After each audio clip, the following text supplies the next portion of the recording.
So, in continuation of our previous lecture of pharmaceutical aerosols,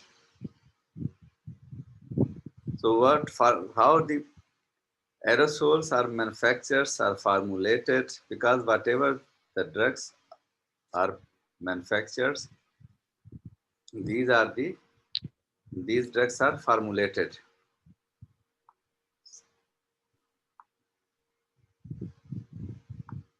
These drugs are, so we say that it is a formulated. Formulation of pharmaceutical, how they are prepared, how they are in commercial basis, how they are prepared. So contains two essential components: product concentrate, that is active ingredients. Product concentrate is composition of active ingredients and excipients. Two things. That concentrate which has to be applied as active ingredient and with composition of excipients, inactive ingredients also. So that comprises the product concentrate. Then the propellant, I told you in previous lecture, propellant which has to expel the active materials or drugs. It has to be placed, sprayed over the desired area which is required. Now, what's a product concentrate?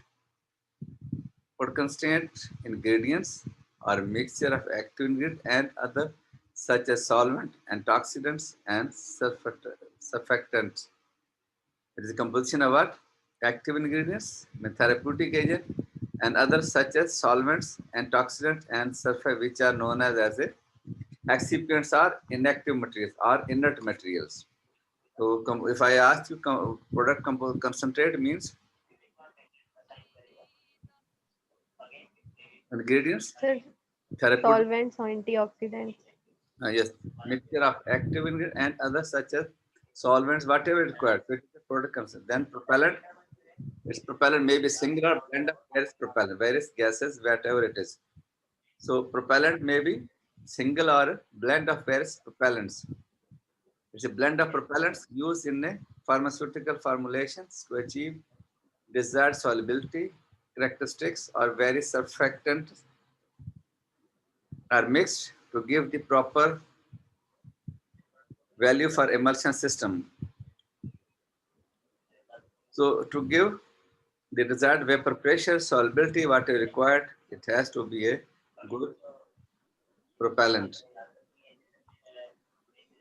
Parameters, what have to be considered for formulating a aerosol? Physical, chemical, and pharmaceutical properties of active ingredients. First, what you have to check? Physical, chemical, and pharmaceutical properties of active ingredients, and where according to the site of application, on which skin area, which area it has to be placed. So two things they have to come and consider in your mind. One is physical, chemical, and pharmaceutical properties of active ingredients or therapeutic agents and site of where it is at. If it is a lung aerosols, it's required according to that. It's a nasal spray, it's required according to that. It's upper skin, it has to be required according to that. So we have to come consider two things: physical, chemical, and pharmaceutical Chemical properties of and active ingredient, and plus in which area it site of is applied. application. The type of systems of various aerosols. They have solution system, water-based systems, suspension of or dispersion system, foam system, aqueous stable forms, non-aqueous stable forms, quick breaking forms, thermal forms, intranasal aerosols. So there are various type of system which are used for formulation of a aerosols. What apparatus is required for manufacturing or formulation of pharmaceutical aerosols? Pressure filling apparatus, cold filling apparatus, compressed gas filling apparatus. Because before going to formulate, these all things has to be filled in that contain. In other dosage forms, tablets or capsule, they have different filling machines. But here, They are pressure filling machines are required. With the help of a pressure, so one is pressure filling apparatus, cooled filling apparatus, compressed gas filling apparatus are required for the manufacturing of pharmaceutical aerosols. So quality and control pharmacists how to take?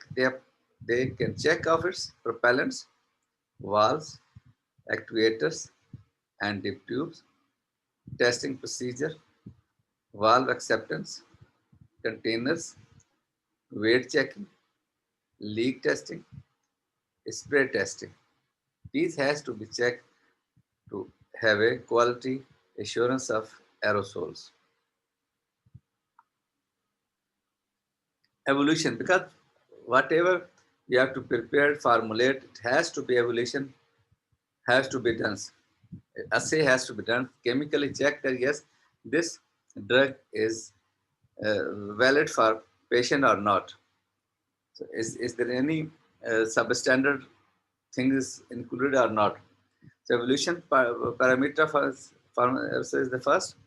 It checks flammability and combustibility. One is flash point, flame extension, including flashback.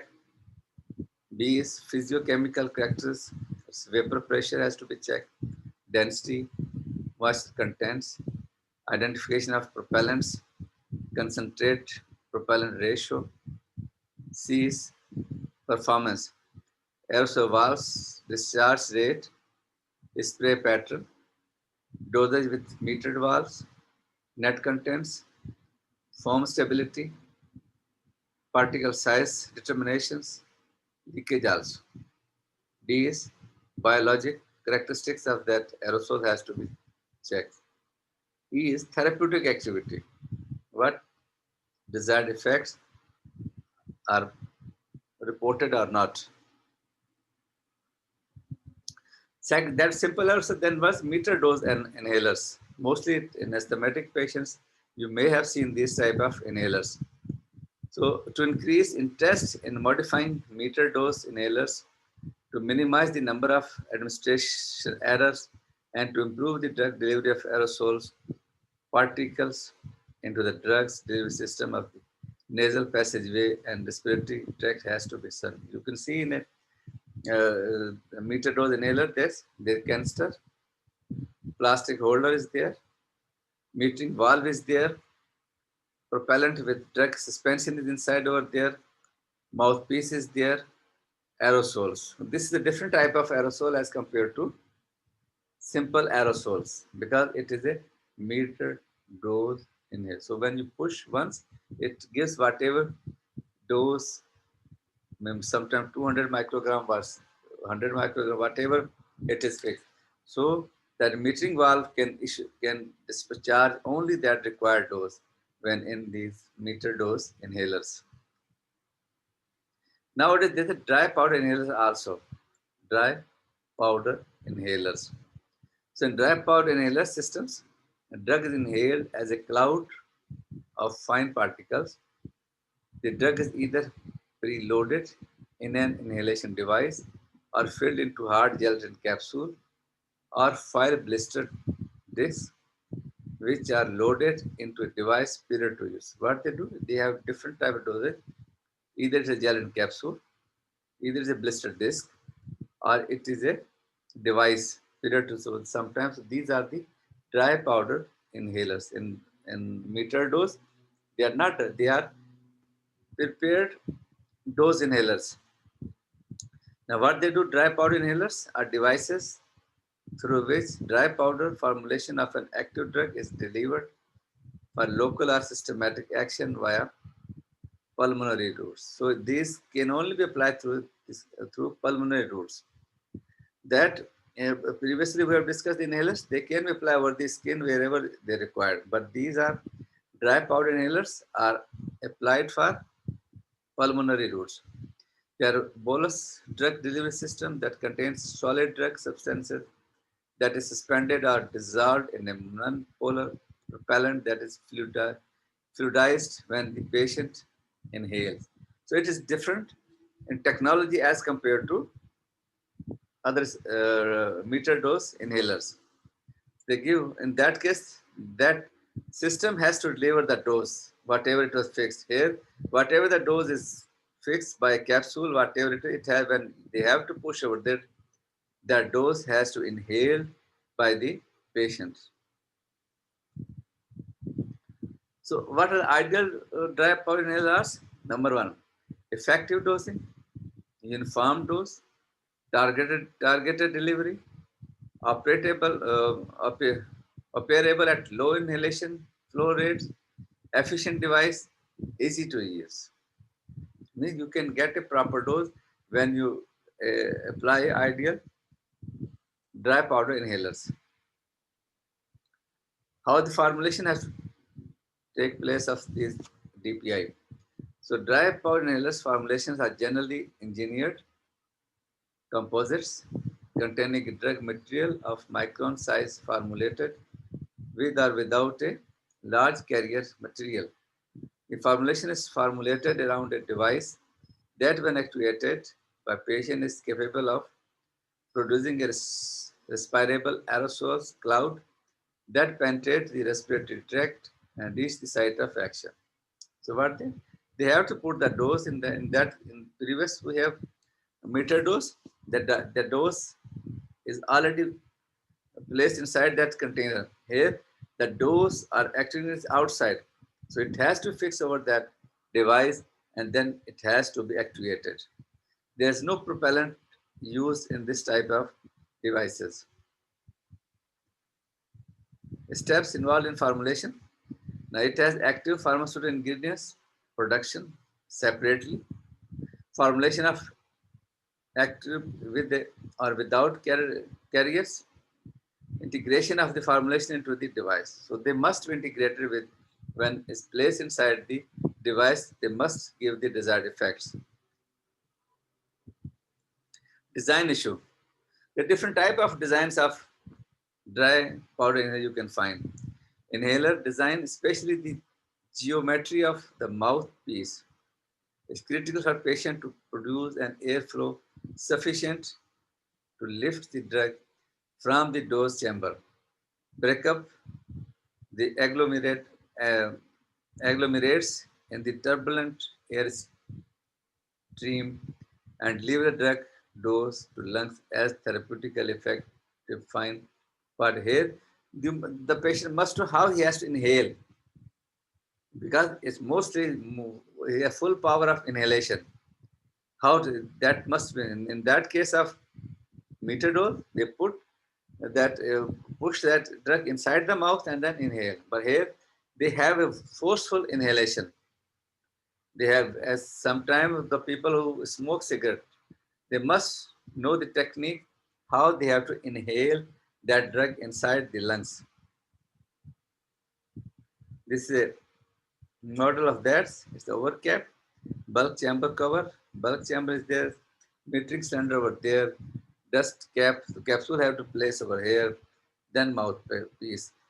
So different type of it is pushed because mostly it is a pin type over there. They puncture that capsules when they have to inhale. So the principal operation of drug powder inhaler is that when the patient actuates the dry powder inhaler and inhales, airflow through the device creates shear and turbulence. Air is introduced into the powder bed and the static powder blend is fluidized and enters the patient airway.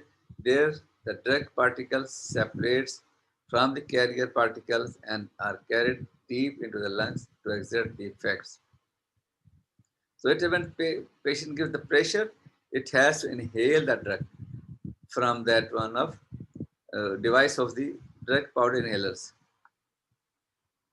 How they're evaluated, how they're tested: appearance, identity, microbial limits, water contents, extractives, drug-related impurities, particle analysis, drug content per unit dose, a dose delivery, it has to be evaluated in dry powder inhalers.